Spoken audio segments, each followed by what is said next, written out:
Click here to start. All right, here we go.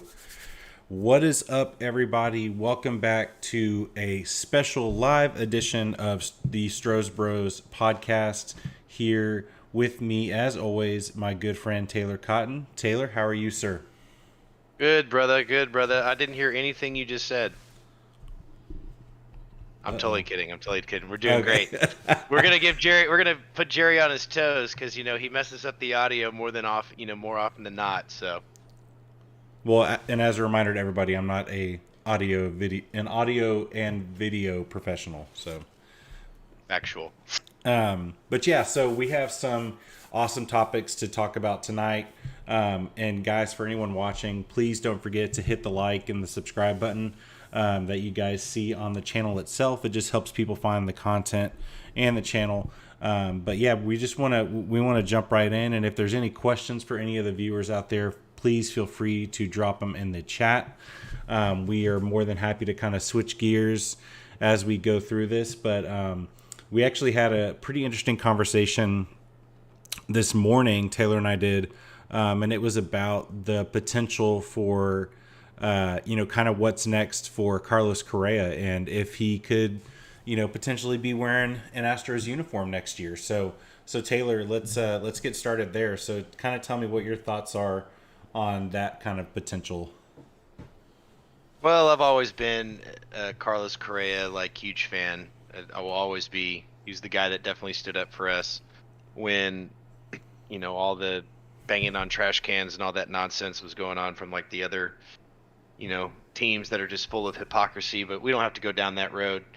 The reason why I was saying it makes sense. I mean, you're talking about a lot of turnover that's going to happen next year. You're going to lose Michael Brantley, you're going to lose Yuli Gurriel, you're going to lose Martin Maldonado. I don't think those three guys are coming back. Um, you know, as far as Jeremy Pena is concerned, I mean, could you move him around? I mean, you have 6 years of control on Jeremy Pena, so you could move him around. Maybe that's your left field replacement in the future, and you can plug Carlos Correa back to where he regularly is. Certainly, I would. You want that bat.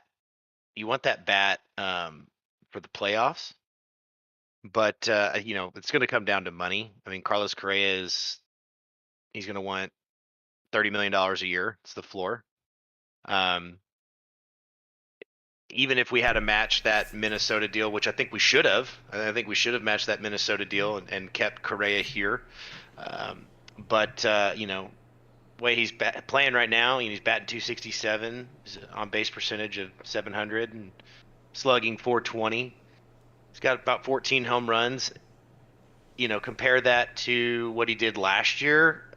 It's certainly not what he did last year. We know what he did defensively. Mm-hmm. He may not be like Gold Glover like he was last year, but I mean, he's still very, very, very good defensively on the bag. But I think if we had matched that contract and Carlos Correa was playing like he is right now, we probably would have been bashing him, honestly. But as long as Jeremy Pena is a shortstop, $700,000, and we control him for the next 6 years, I don't think you're going to be able to convince James Click that you need to pay Carlos Correa $30 million, regardless of how everybody feels about him. Yeah, and also too, I mean, and you had a pretty interesting I guess scenario if we were to bring him back, and that was to move Pena to left field, Yeah. and let Correa play short. I mean, honestly, dude, Bregman can play the outfield, right? I mean, we could move Bregman to the outfield, leave Pena at short, and put Correa at third. I mean, because Correa is, I mean, everyone's always been comparing him to, A-Rod, right? And, just having kind of that same skill set that could transfer over to third base.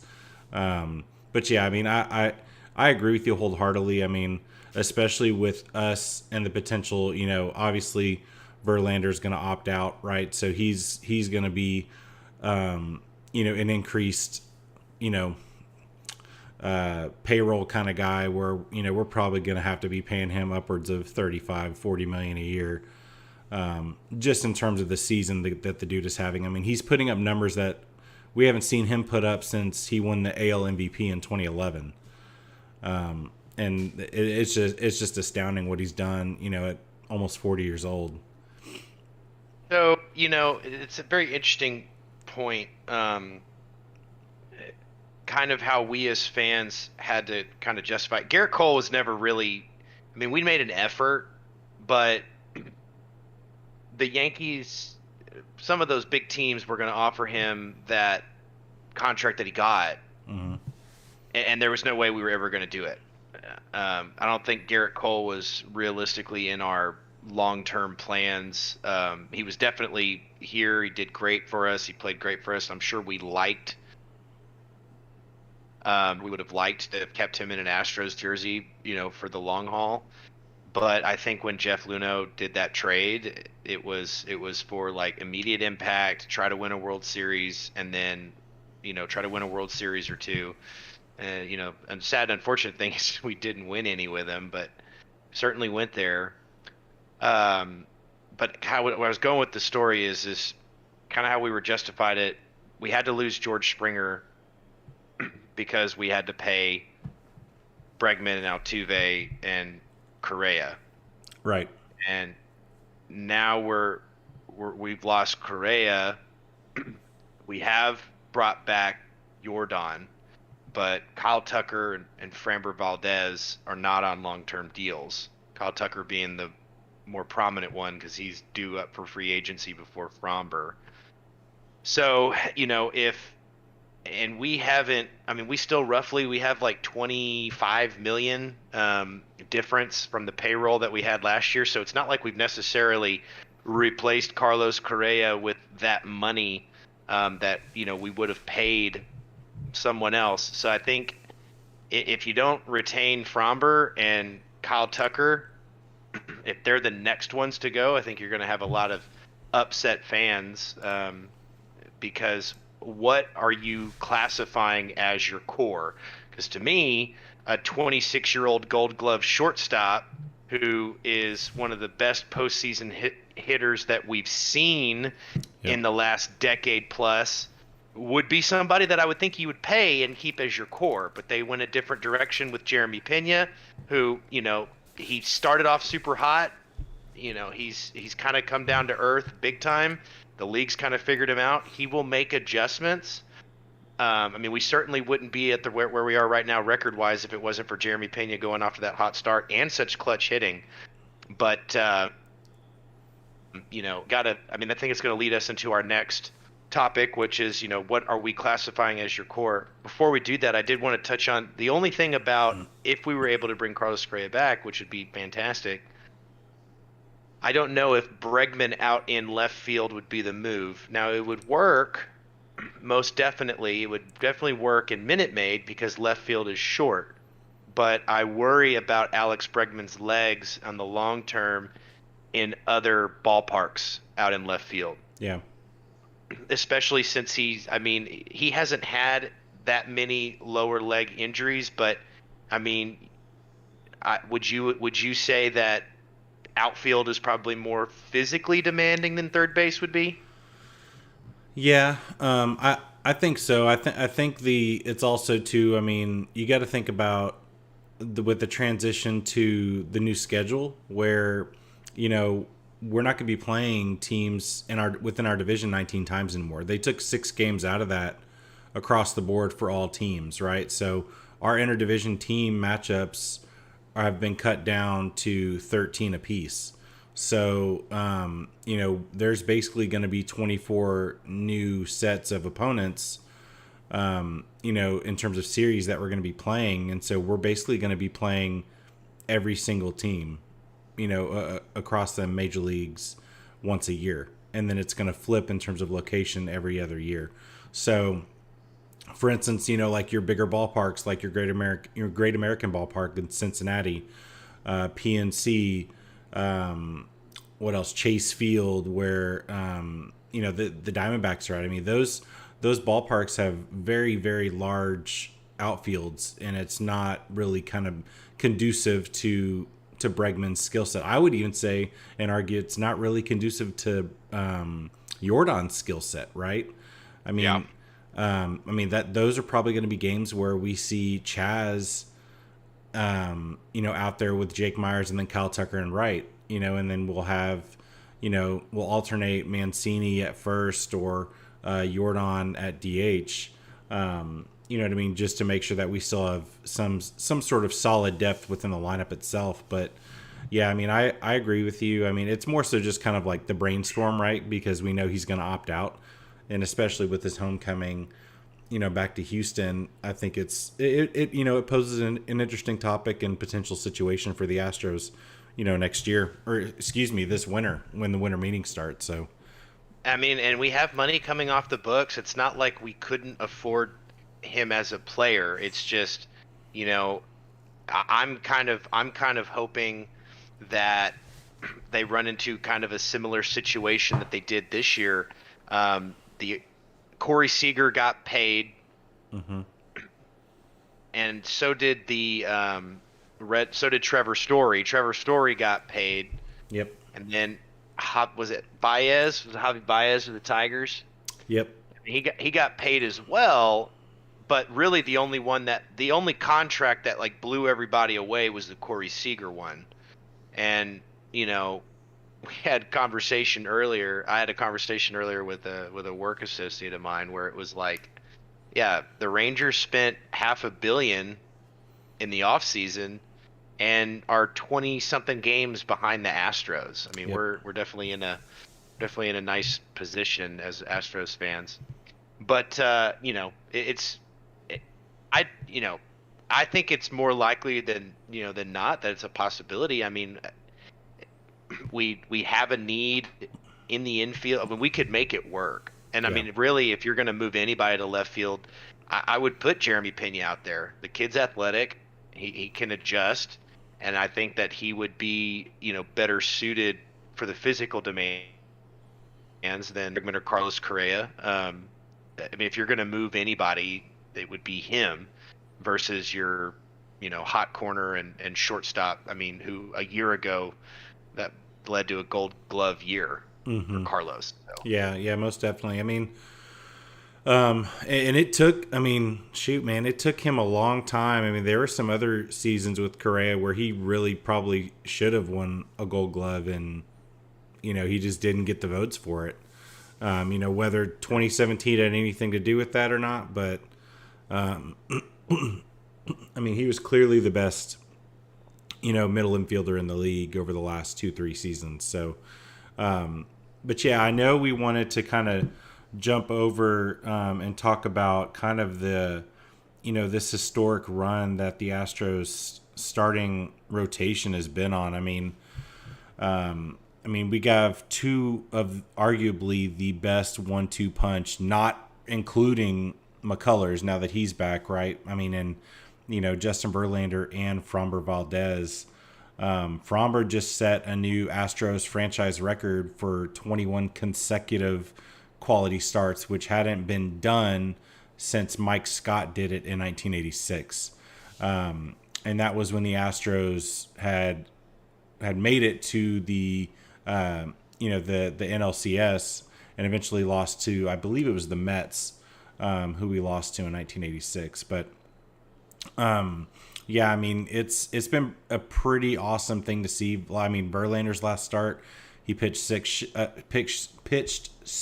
shutout no hit innings, no walks, struck out 10. And his stuff was electric. I mean, he touched 97 2 or 3 times early on and just kind of found that groove and was pretty unhittable. And then Framber's just been, as per usual, going 6-7 innings strong, allowing 1 or 2 runs, and that's it. So You're talking about a team that had at different times Justin Verlander, Dallas Keuchel, Charlie Morton. You had George Springer, Carlos Correa. mm-hmm. You had Zach Greinke, Garrett Cole on those 2019 and 2021 teams. And this 2022 team is making those historically amazing teams look, they're all right. Yeah. which is crazy. Yeah, Um, I think the last thing I saw too, I think it was either this morning or last night. It was like the last or the best 124 game or 100, yeah, 140, 124 or 134 game span, the best records. And like our record right now is better than 2019, better than 2017, better than 1986. Like, and it's funny because we've just slowly been just creeping our way back up to, superiority in the major leagues, which has been pretty fun to see. I'm really happy that the strength of our team is without a doubt our starting pitching. That is our strongest unit. That's been I mean, we had good starting pitching in, those previous years, more specifically when we had Verlander, Garrett Cole, and Zach Greinke. Hmm. Um, you know, that kind of was the closest thing to like, what Atlanta had in the 90s, or, when Philadelphia had Roy Halladay and Cliff Lee and Cole Hamels. But the hitting, these acquisitions, my boy Trey Mancini hit another home run tonight. You mean Trey Slamcini? Yeah, we're gonna have to rename him something. I mean, the kid's like, what, hit 6 home runs in 18 games? He needs to be playing every. But Yeah, we talked dude. about that. I mean, especially at home, like we have to find a way to get this dude in more consistently. Yep, I mean, any place that's a hitter's park that plays to his skill set, he needs to be starting. absolutely, absolutely. Now I with know we wanted to talk. Fromber, I mean, just dating back, I mean, it's been interesting to see because like he had kind of that inconsistent, good game, bad game, good game, bad game at the end of last year, even including the postseason. So it's been nice to see him kind of find that actual consistency. And I mean, really, man, I really have to say, like, I think part of it is the fact that the Astros are one of the teams that switched to back and forth between a 5 and 6 man rotation. I think that's been really imperative to their depth and really being able to mix these guys in and still get them the starts that they need to gear themselves up for a postseason run. I mean, especially with Verlander coming off Tommy John, now that we have McCullers back who's coming off Tommy John, it's gonna just help prolong the life of those arms when we really need them in crunch time, and that's gonna be over the next month and a half, 2 months. So that actually leads us, you know, pretty well into the next topic that we wanted to discuss, which, we played around with the Carlos Correa thing, but we were talking about what our core is going to look like, what our core Astros are going to be moving forward, like in the sense of who do we think they're going to be paid, obviously, but who do we think is going to be like those are our rock cornerstones, like they're when they come in, when so like an example in 2017 it was Verlander, it was Altuve, it was George Springer, Carlos Correa, and Alex Bregman. Mm-hmm. Um, who you know who are you thinking are going to be our core, 4 or 5 guys that we can rely on to that degree? I would probably say, you're looking at the next three years, the next 3 year window, because a lot of your guys like will come off of their big contracts, specifically Bregman and Altuve. Yeah, I mean, I think the future. I mean, obviously, Jordan will be there, right? Because we Right. just signed him to that extension. I really think I really think they're going to have to push the envelope with Tucker, whether it's an uncomfortable conversation for them to have or not. I think he is proven himself, or he has, excuse me, proven himself, and is continuing to do so. I mean, he's putting up numbers just like Jordan is. You know what I mean? It's It's like where, yeah, Jordan may have a bad game, but guess what? Kyle Tucker had 3 hits, right? And Tucker has the ability to steal you bases too. Which is something that we're potentially going to lose with Altuve, right? When and in the event Altuve retires at some point or another. So, I mean, I would say definitely those 2 guys. And you and I talked about this too, just the young depth of the starting rotation, and Urquidy, Luis Garcia, Framber Valdez, those 3 guys, and Christian Javier. I mean, those 3 guys we have control up to as soon as 2026 and beyond, right? So, I mean, having at least, I would say, extending one of those guys would be imperative, especially because we could get them at a discount right now, and buy out those remaining arbitration years. So like Framber, I mean, dude, sign him to, I don't know, a 6/120, or even like a, I don't know, I mean, you could do a 5, what is that? My math is horrible right now. You do a 5-year 100, or if you want to pay him a little more, do a 5-year 110. You know what I mean? It's like they have the ability to pay him that money and not get locked into the crazy outlandish contracts like what the Washington Nationals did with both Patrick Corbin and Steven Strasburg, because those are arguably 2 of the worst contracts in the history of baseball as of where we are right now.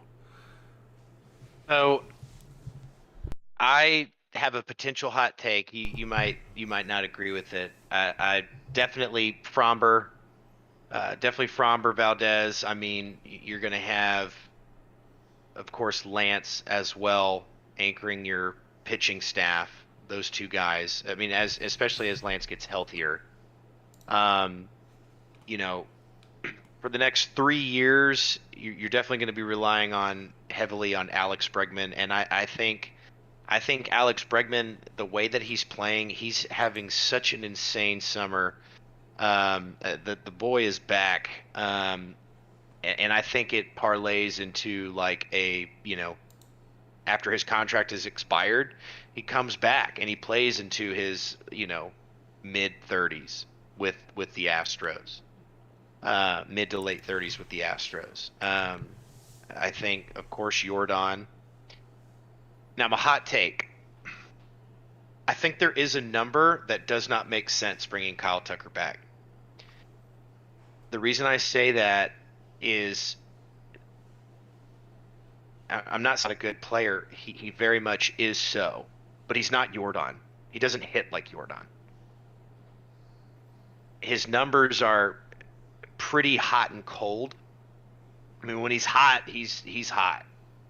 But I mean, if you look at his numbers, if you look at his splits, he is it's still hard, it's still early, so the next 2 years could be on fire, Kyle Tucker, and I'll look like a complete idiot, 2 years from now.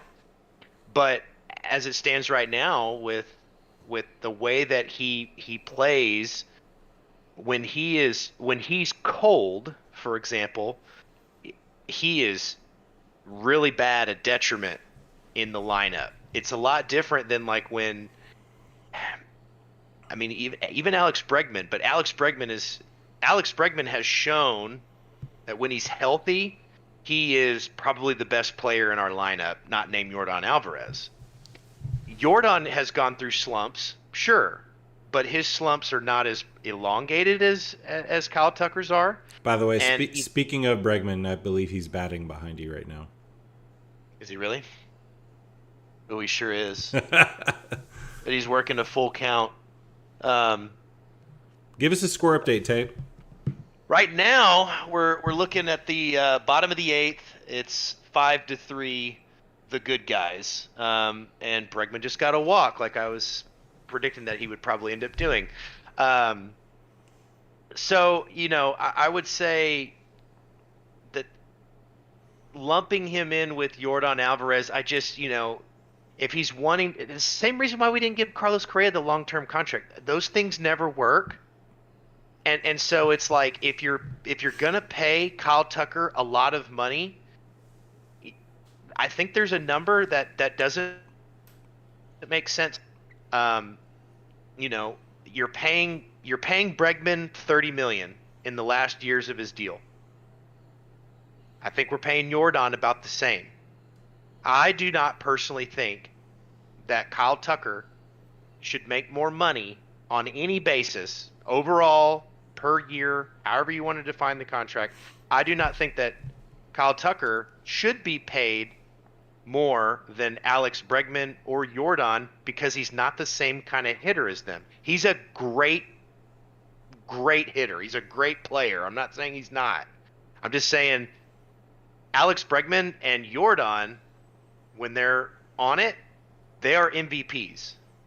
Kyle Tucker, all-star. So, you can't have a team of everybody's an all-star. It just doesn't work that way.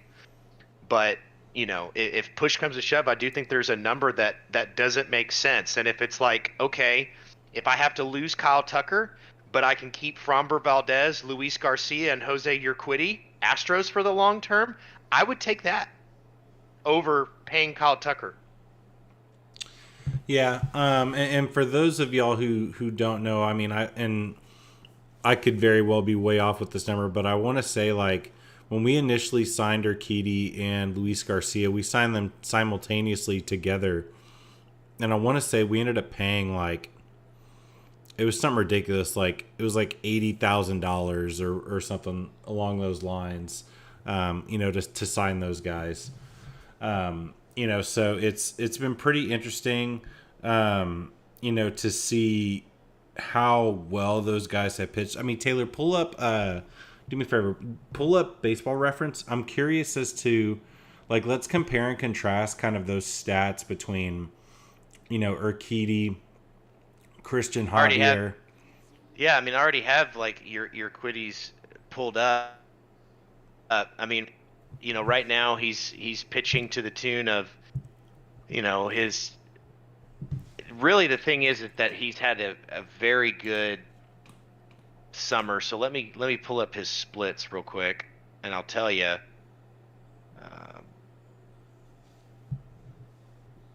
Just how shut down Jose Urquidy's been.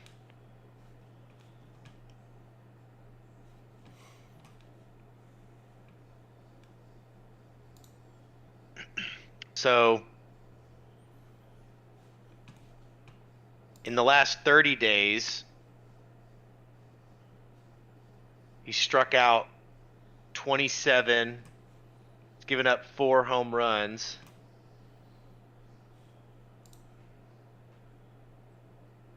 I mean, these are always fun. He's given up 10 runs in the last 28 days. But prior to that, he had like 2 rough starts recently. But prior to that, in the last 14 days, it was cut in half. I mean, but his whip has stayed over 1,000, which, you use that statistic. Which determines a player valuation is pretty good. I mean, what is it? Over like 800 is considered elite for a whip. No, so walks plus hits per innings pitched, anything less than like, so I believe Major League average is like 1.3, 1.25, somewhere within that range. So Right. so anything 1.2 or less is exceptional. Okay, well, for his career, or excuse me, for 2022, he has not hit 1.2. In the last 28 days, he was 0.8. In the last 14 days, he was also 0.8. Yeah, and So what's had a it? pretty stellar month. Yeah, no, that's. I mean, those are great. What about let's see, Christian. Can you do Christian Javier and then Luis Garcia? Yeah, I mean, those guys are, pretty. Here we go.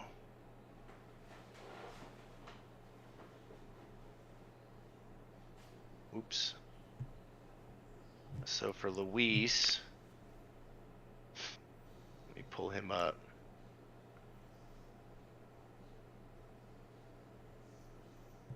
pull Christian Javier up.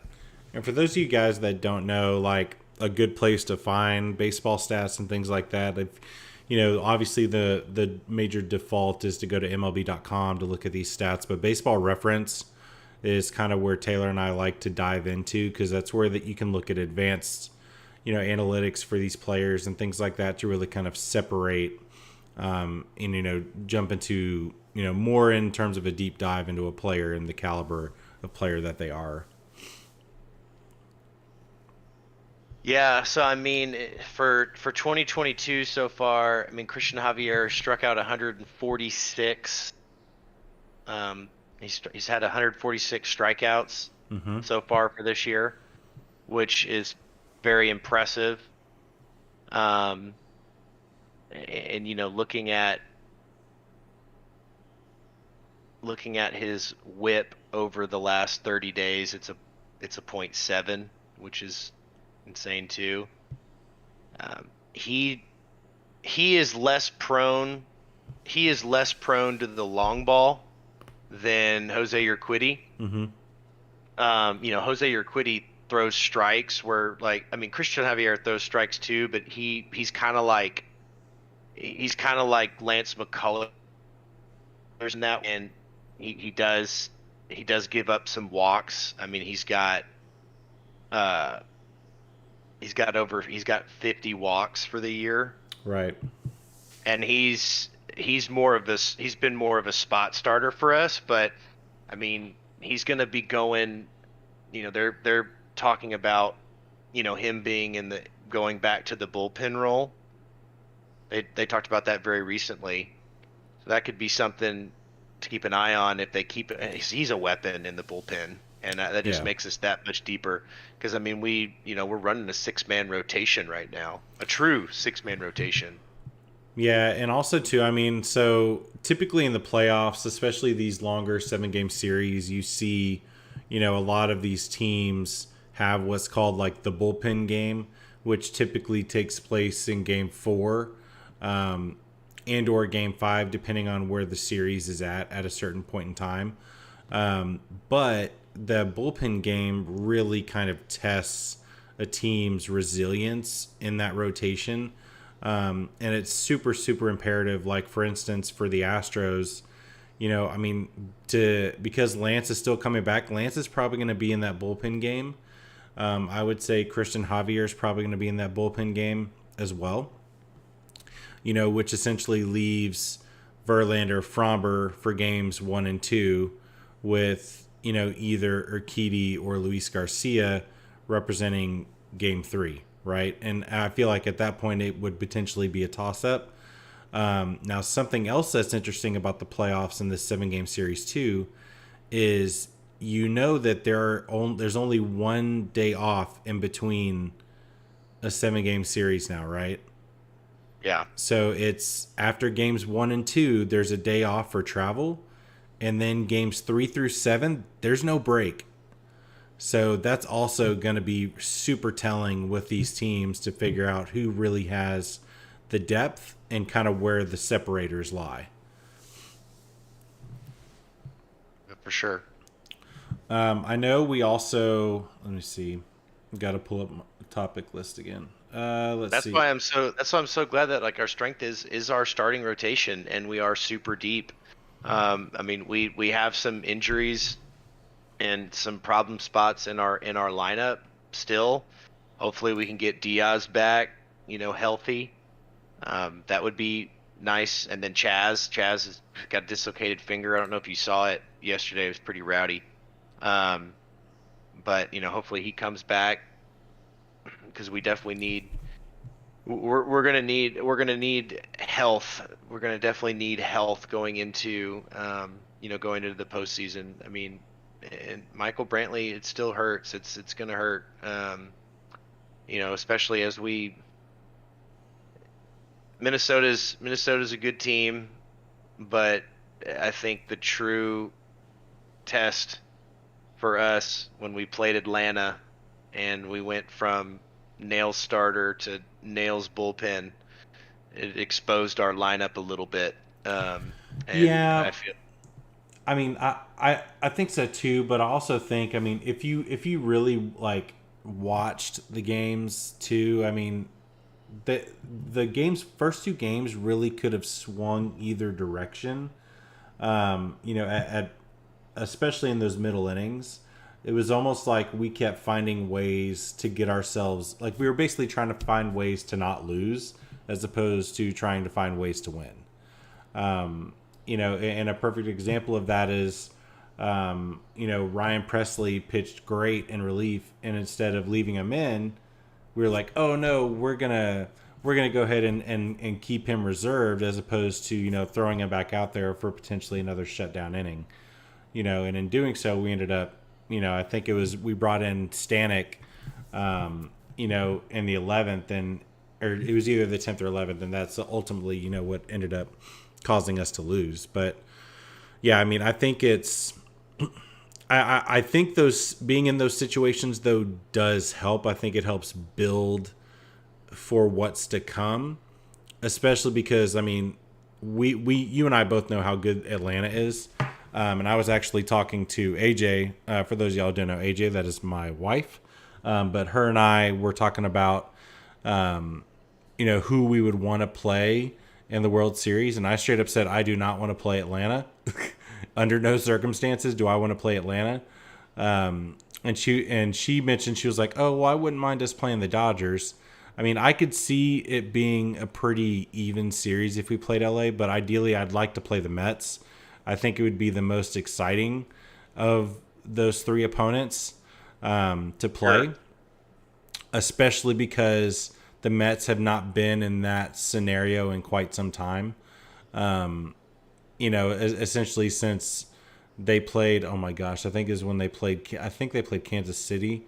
And that was when did they win? 2015 or 2014 was when Kansas City won the World Series. But yeah, I mean, it's been a while for the Mets, in terms of just the consistency of play with their talent that they have around them. And now they have DeGrom back. They have Scherzer.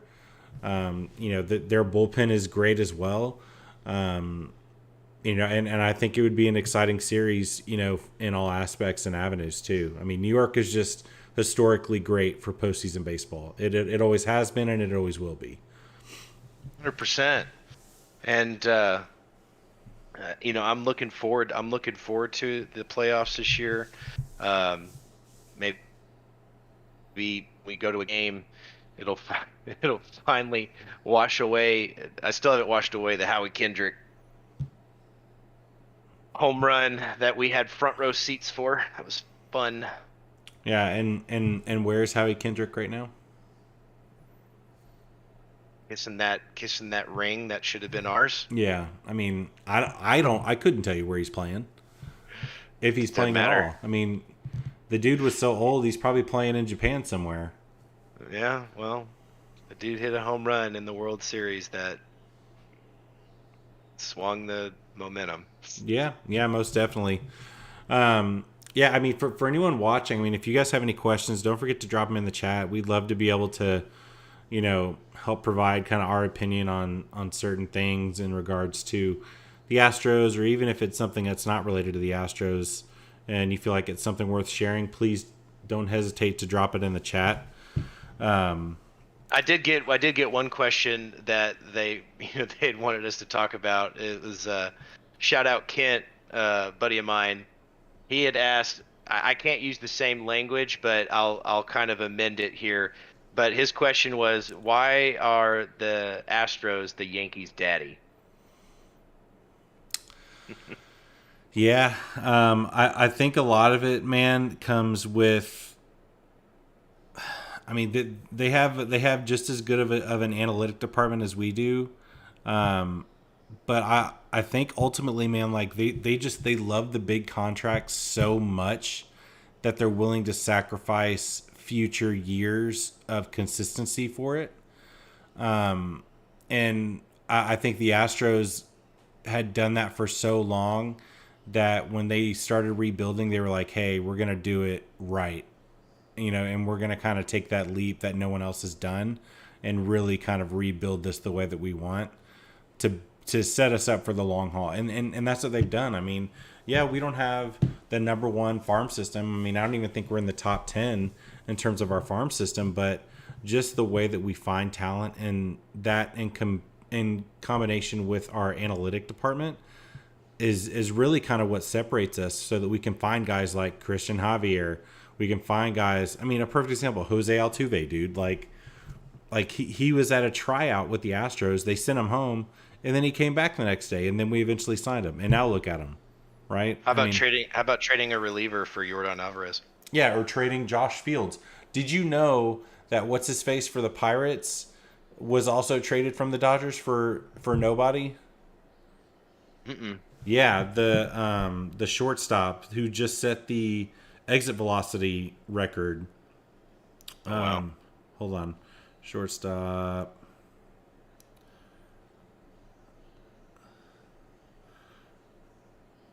Yeah, O'Neal Cruz. Gotcha. Yeah, he was traded. So, all right, so here's the trade. You ready? This was in 2017. The Dodgers announced that they received left-hander Tony Watson for 2 minor leaguers. Wow. Including O'Neal Cruz and Angel Herman. Crazy. That's crazy. Yep. That's and now crazy. the dude is mashing baseballs. Yeah. You know what we definitely need to do in the future is like on an episode where we'll have, and we'll get it figured out. If anybody's techie and doesn't mind sharing, like, please drop a signal. But what we'd like to do is stream the Astros game. We'll talk about different topics and things of that nature, but like while the game is streaming, not dissimilar to what's going on in the background, but like more for, where, you guys would be able to see, just hearing us, because we like to talk mess back and forth during games when they hit home runs and stuff like that. So that would be something, depending on how techie Jerry is, but as he said at the beginning, he's not the techiest. He gets by, and we're thankful for him for that. It's funny. I basically watch YouTube videos about how to post on YouTube. Isn't it just helpful for everything? Yeah. But yeah, so I mean, we're gonna go ahead and wrap it up. We've been going for just under an hour. But guys, don't forget, we're gonna continue to post episodes as we go. But don't forget again to hit the like and that subscribe button if you haven't already. Please help show support for the channel and the community. And we'll see you guys on the next episode. Thanks, guys.